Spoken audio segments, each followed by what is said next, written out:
Bonjour et bienvenue sur la chaîne Les Voyageurs de Belgique. Aujourd'hui, nous sommes à Tour et Taxis pour l'exposition sur Toutankhamon.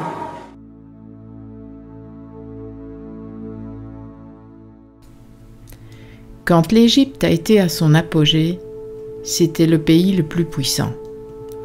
Les pharaons règnent sur un véritable empire qui s'étend du bassin méditerranéen à l'Afrique tropicale. La capitale était Thèbes, l'actuel Luxor. Les pharaons du Nouvel Empire font creuser leurs tombeaux dans une vallée isolée sous un pic rocheux sur la côte ouest du Nil. En face de Thèbes, c'est la vallée des rois, près de Luxor. Fils d'Akhénaton, Toutankhamon a grandi au sein d'une famille royale. Son père meurt alors qu'il était encore enfant. Sa sœur devient pharaon, puis à son tour, il monte sur le trône. À l'âge de 8 ans, il devient pharaon et épouse Akhésénamon, sans doute sa sœur aînée ou demi-sœur. 2 ans après le début de son règne, Toutankhamon change son nom pour Toutankhamon sous la pression de ses successeurs qui veulent le retour de l'ancienne religion. Dès le XIIIe siècle, les Européens s'intéressent à l'Égypte. Et en 1822, Champollion parvient à déchiffrer les hiéroglyphes grâce à la pierre de Rosette qui a été trouvée en 1799 par un soldat français. Écrite en hiéroglyphes et en grec. L'Égypte fascine et attire les aventuriers, les collectionneurs d'antiquités et les premiers touristes. C'est ainsi que Howard Carter et Lord Carnarvon se sont mis en quête du tombeau de Toutankhamon. C'est en trouvant des indices sur un petit vase de faïence avec le cartouche de Toutankhamon que Carter a été déterminé à trouver sa tombe. Carter entame le dernier secteur de la vallée des rois, qui n'avait jamais été exploré auparavant. Il ne tarde pas à trouver les maisons des ouvriers du chantier de la tombe de Ramsès VI. Au petit matin du 4 novembre 1922, un ouvrier trouve la première marche d'un mystérieux escalier qui mène à un couloir encombré de gravats et à une porte scellée portant le cartouche au nom de Toutankhamon. Howard Carter envoie un télégramme à son mécène en Angleterre et l'archéologue attend Carnarvon et sa fille avant d'ouvrir le tombeau royal. Le 26 novembre, Carter fait un petit trou dans un premier mur et, à la lueur de la chandelle, Carter est ébloui. « Vous voyez quelque chose ?» lui demande Carnarvon. « Je vois des merveilles !» s'écrie Carter. Là commence la découverte du tombeau de Toutankhamon, vieux de 3000 ans, et pourtant dans un état exceptionnel.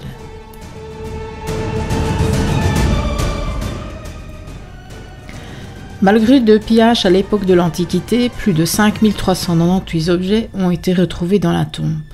La tombe comptait les meubles, les objets personnels du pharaon, placés après sa mort dans son tombeau pour l'accompagner.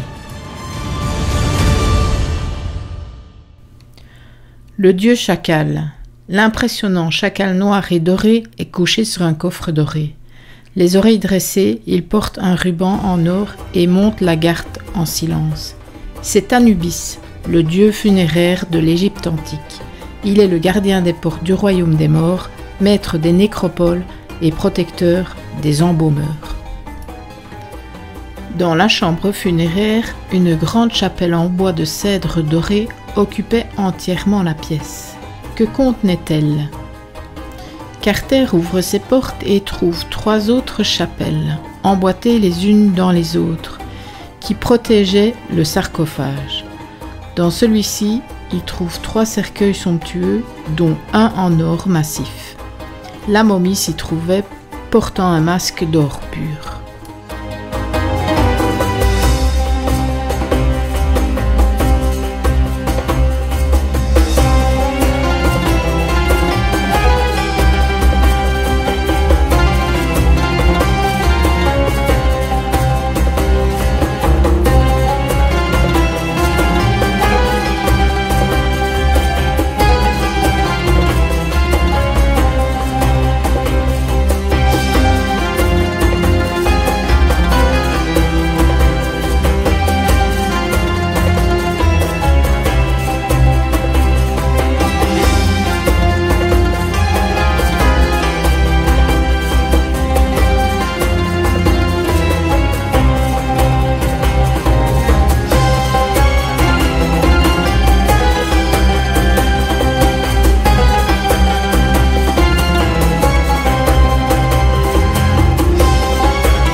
Je vais essayer de vous décrire tous les éléments qu'il y a sur la partie supérieure du couvercle du cercueil.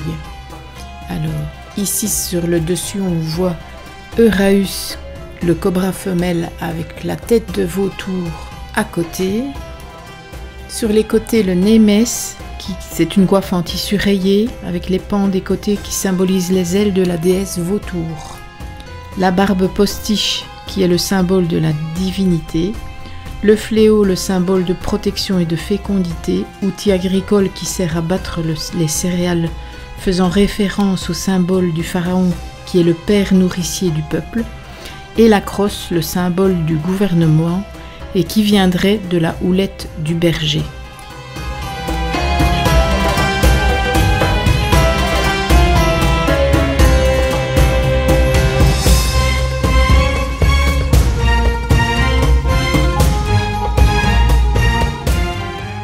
Le collier qu'on voit là, c'est le Oudja qu'on a trouvé dans la tombe de Toutankhamon. Et à côté, la dague et le poignard forgé en lame de météorite.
Ici, le roi harponneur, le pharaon incarne le dieu Horus, fils d'Osiris, combattant son oncle Seth, le dieu du mal et du chaos.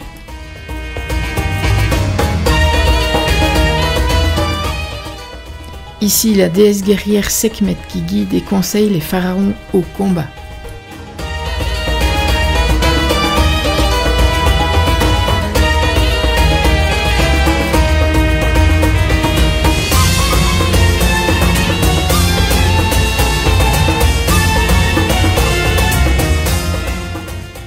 Les bateaux jouent un rôle important après la mort du roi. Et c'est pour cette raison que l'on a retrouvé de nombreux modèles réduits dans la tombe de Toutankhamon. Leurs voiles et leurs gréements sont restés intacts. Ils nous indiquent la variété des bateaux qui naviguaient sur le Nil. Il y a ici le modèle de la marque Solaire et le modèle de la barge de transport.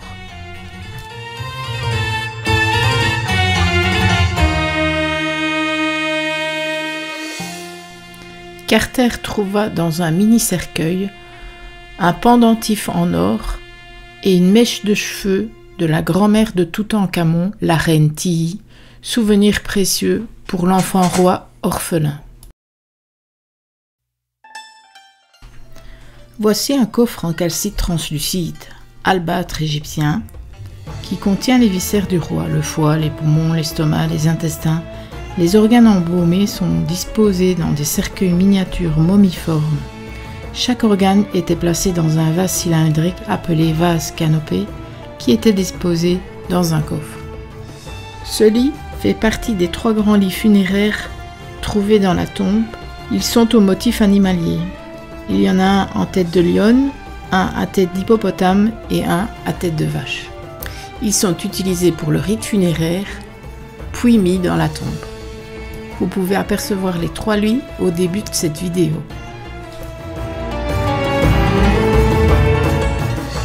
Les Ushepti, serviteurs des morts ou serviteurs de l'au-delà, comme dans le monde d'ici-bas, il faut cultiver les champs et servir le pharaon pour qu'il ne manque de rien. On en a retrouvé des centaines dans la tombe royale. Nous passons maintenant du côté des objets mis dans la tombe du pharaon. Malgré deux pillages à l'époque antique, il y avait plus de 5300 objets dans la tombe. Il contenait des meubles et des objets personnels du pharaon, et il faudra à toute l'équipe de Carter une dizaine d'années pour tout répertorier, sortir, photographier et restaurer. Il y avait des jeux de table, des coffres en or et en ivoire, des cannes, des lotus bleus, des panthères noires, des pendentifs, des oucheptis, et plein d'autres choses encore comme des chaises, des armes, des trompettes et que sais-je encore.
Pour finir, voici quelques dieux égyptiens.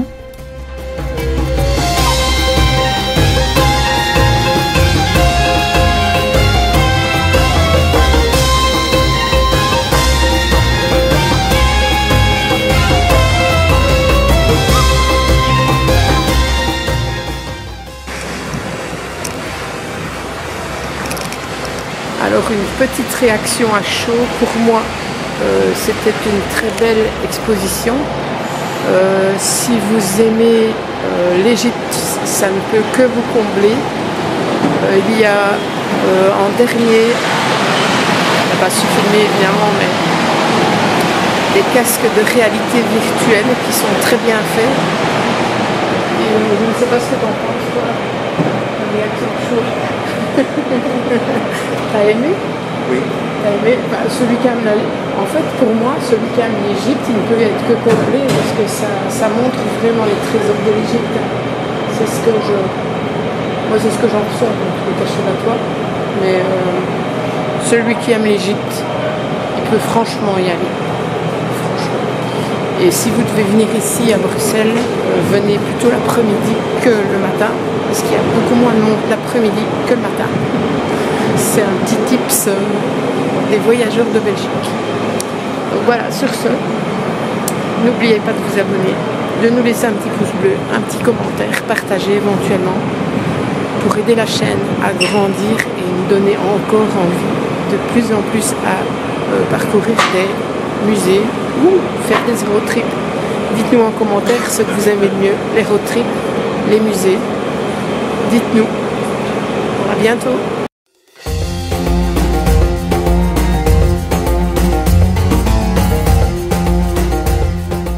Si vous avez un attrait quelconque pour notre chaîne, n'oubliez pas de vous abonner, d'activer la petite cloche, un petit pouce ferait plaisir et un commentaire aussi.